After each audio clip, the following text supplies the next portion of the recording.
You know, you need the right tool for the job. And not all hammers are created equal. I'm Rob North, Master Craftsman, and this is Hammer 101. Starting out, I'd like to introduce you to my personal favorite, the framing hammer. This thing is designed for power. It's meant to build things and tear things down. It has a waffle head for controlling the nail when you're driving it into dense wood. It has a slot for a nail with a magnetic tip so you can drive a nail one-handed. The claw is kind of straight. That's so you can dig into wood. You can tear things apart. That steel shank right there, that's not made by accident. It's so that when you drive through drywall and things like that, it cuts through it and you can rip it apart. And also, it's heavy. So when you swing it, there's something behind it. Up next is a claw hammer. Traditional design, it's been around for a long time. But this ain't your daddy's claw hammer.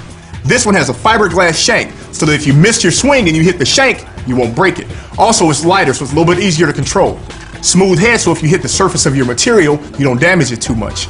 And that claw is more curved than that framing hammer, so you can get under a nail. Now, next up is a finish hammer.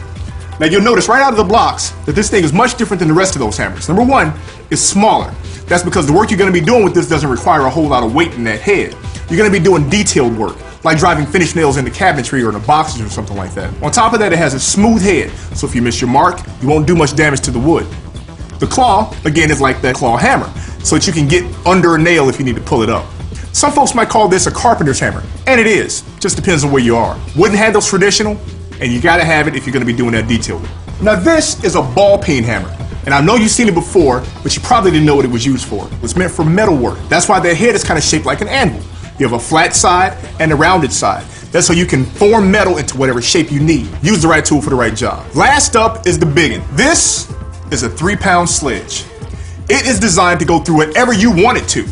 Has 2 big flat heads so that when you hit something, it goes away. So there you have it. Now you know which hammer to use and when. But if you want to step into the 21st century, get yourself one of these. This is the Craftsman Articulating Hammerhead Auto Hammer with Nex-Tech Quick Boost. This thing will get the job done lickety-split and in places that you ordinarily couldn't get it done. Check this out. The head will go from 90 degrees all the way to 0 and anywhere in between. But this is how it works. Any hunk of wood, any nail. Lesson over. I'm Rob North, and that's how you get it done. Click these buttons to learn more about the tools you need to get the job done.